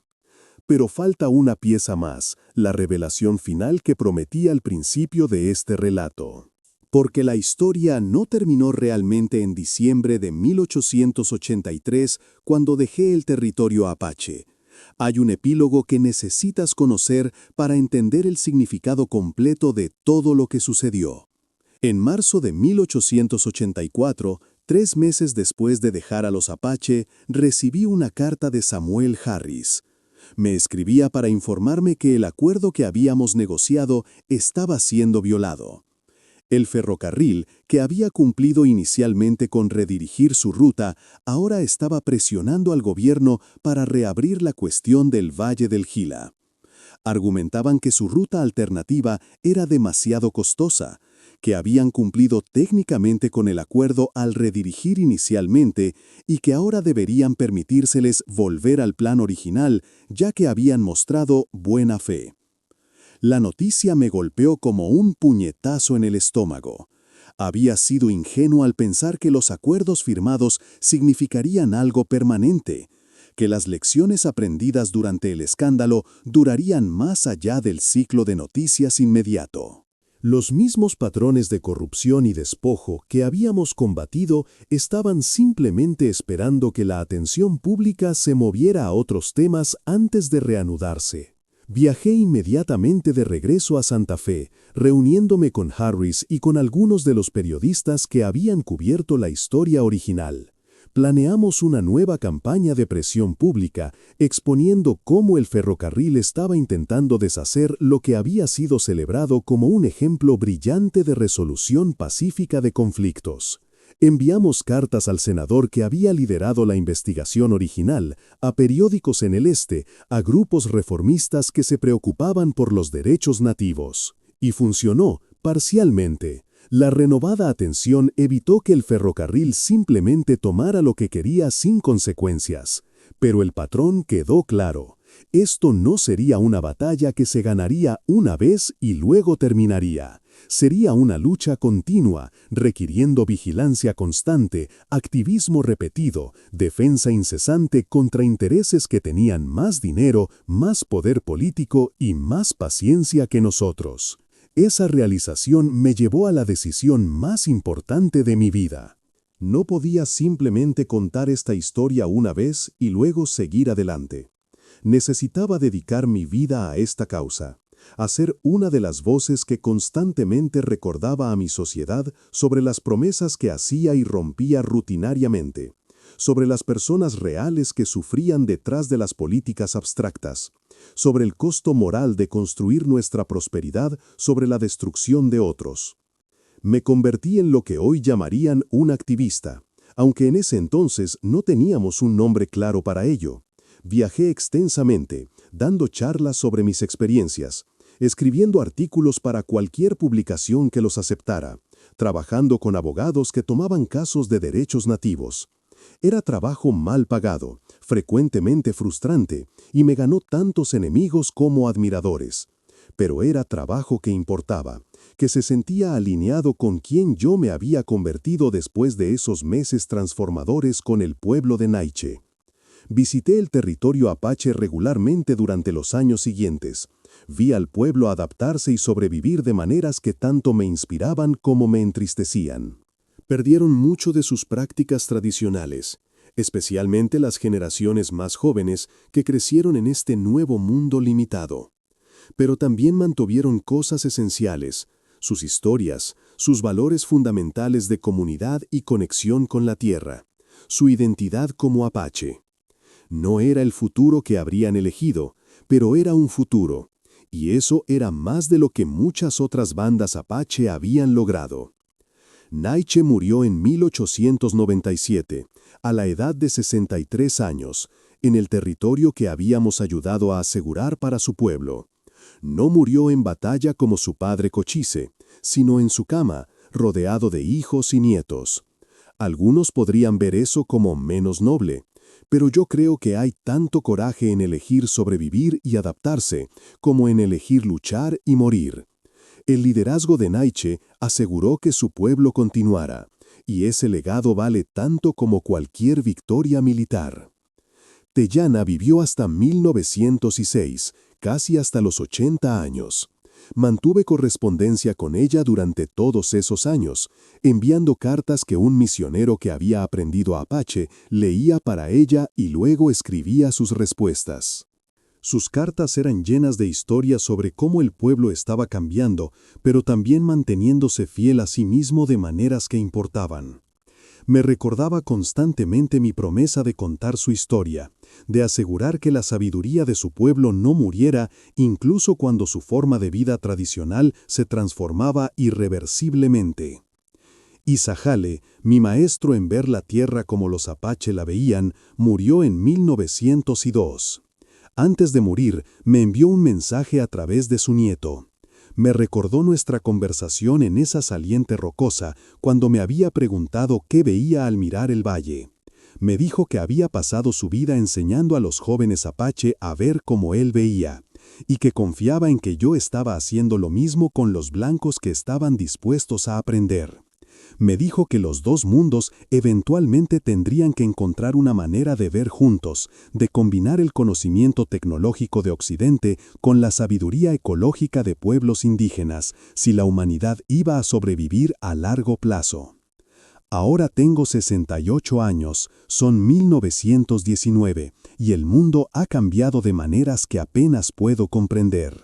Acabamos de salir de una guerra global que mató a millones. La tecnología ha avanzado a velocidades asombrosas, con automóviles y aviones haciendo que el mundo parezca más pequeño cada año. El oeste americano que conocí como frontera ahora está completamente civilizado, con ciudades donde antes había solo desierto. El Valle del Gila, la tierra que desencadenó todo esto, es ahora un parque protegido. El ferrocarril nunca volvió allí, finalmente derrotado por la combinación de dificultades de ingeniería y presión política sostenida. Es visitado por turistas que vienen a admirar su belleza natural, completamente ajenos a las batallas que se libraron por su destino. Mi cabaña abandonada se desmoronó hace mucho tiempo, reclamada por la vegetación, y eso me parece apropiado. Era un símbolo de mi ignorancia y no merece permanencia. El territorio apache que ayudamos a asegurar todavía existe, aunque reducido por decisiones gubernamentales posteriores. Los descendientes de Naiche aún viven allí, manteniendo lo que pueden de sus tradiciones mientras también participan en el mundo moderno. Algunos trabajaron en las minas que eventualmente se abrieron en tierras adyacentes. Algunos enviaron a sus hijos a escuelas federales donde intentaron borrar su idioma y cultura. Algunos se convirtieron en granjeros o rancheros, adaptándose a economías de las que sus abuelos no habrían sabido nada. Es un registro mixto, honestamente. Sobrevivieron, lo cual es significativo en una época cuando muchos pueblos nativos fueron completamente aniquilados.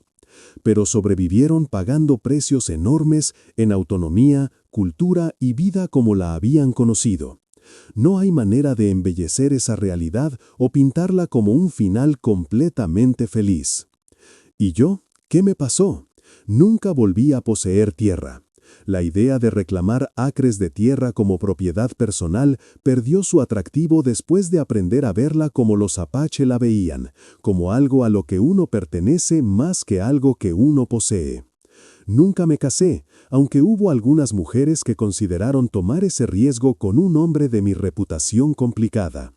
Dediqué mi vida al activismo y la escritura, lo cual significaba que estaba perpetuamente pobre, pero nunca aburrido. Algunos me consideran héroe, particularmente en círculos reformistas que trabajan en derechos nativos. Otros me consideran traidor, particularmente veteranos de las guerras indias y sus simpatizantes. Yo me considero simplemente un hombre que tuvo la rara oportunidad de ver más allá de las narrativas de su propia cultura, que fue forzado por circunstancia a cuestionar todo lo que creía saber, y que hizo lo mejor que pudo con ese conocimiento incómodo.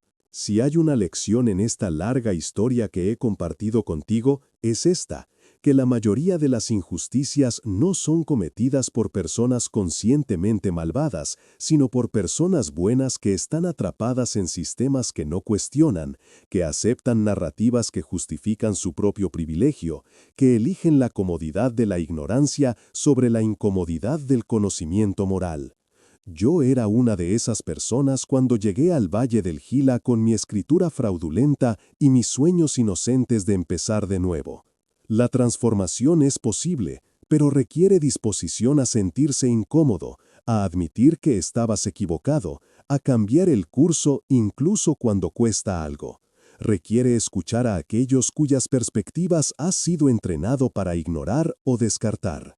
Requiere valorar la verdad y la justicia más que tu propia comodidad o ventaja. No sé quién eres tú que has escuchado esta historia hasta el final.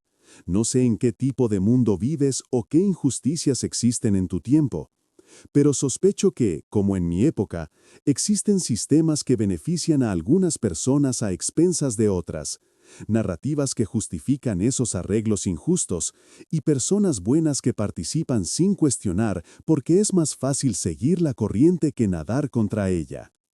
Mi desafío para ti es que seas el tipo de persona que cuestiona, que se siente incómoda cuando es necesario, que valora hacer lo correcto sobre hacer lo fácil. No porque vayas a cambiar el mundo entero, ninguno de nosotros tiene tanto poder, sino porque al final de tu vida querrás poder mirarte al espejo y reconocer a la persona que ves, saber que mantuviste tu integridad incluso cuando costaba algo. Esta es la promesa que mantuve con Teyana, 36 años después de que me la pidiera. He contado mi historia sin embellecer mi papel, sin simplificar las complejidades, sin pretender que hubo finales completamente felices. He mostrado mi transformación no como redención perfecta, sino como proceso complicado de confrontar verdades incómodas y elegir actuar basado en ellas. Y ahora, finalmente, tengo una última petición. Si esta historia significó algo para ti, si te hizo pensar, o sentir, o cuestionar de maneras que importan, entonces quiero que hagas dos cosas. Primero, suscríbete a este canal si aún no lo has hecho, porque necesito una comunidad de personas que estén dispuestas a enfrentar verdades incómodas sobre nuestra historia y sobre nosotros mismos. Y segundo, déjame un comentario contándome qué parte de esta historia te impactó más y por qué. Necesito saber que este mensaje está llegando, que la promesa que hice a Teyana está siendo honrada. Las historias como esta no se tratan solo de eventos que sucedieron hace décadas o siglos. Se tratan de patrones que se repiten, de lecciones que cada generación necesita aprender nuevamente, de elecciones morales que todos enfrentamos en nuestras propias vidas de diferentes formas. El Valle del Gila y el pueblo de Naiche fueron mis maestros, pero cada uno de ustedes tiene sus propios valles y sus propios maestros si están dispuestos a ver y escuchar. Gracias por permanecer conmigo durante este viaje largo y complicado. Gracias por darme la oportunidad de cumplir la promesa que hice hace tantos años a una mujer sabia que entendía que las historias son cómo transmitimos sabiduría entre generaciones. Y gracias por ser el tipo de persona que está dispuesta a escuchar una historia de 3 partes que no tiene villanos simples o héroes puros, sino solo humanos intentando navegar circunstancias imposibles lo mejor que pueden. Que encuentres tu propio camino hacia la integridad, como yo encontré el mío. Que tengas el coraje de cambiar cuando descubras que estabas equivocado, como yo tuve que hacerlo. Y que honres las promesas que importan sin importar cuánto tiempo tome cumplirlas. Hasta la próxima historia. Cuídate y recuerda que cada elección que haces declara quién eres. Elige sabiamente.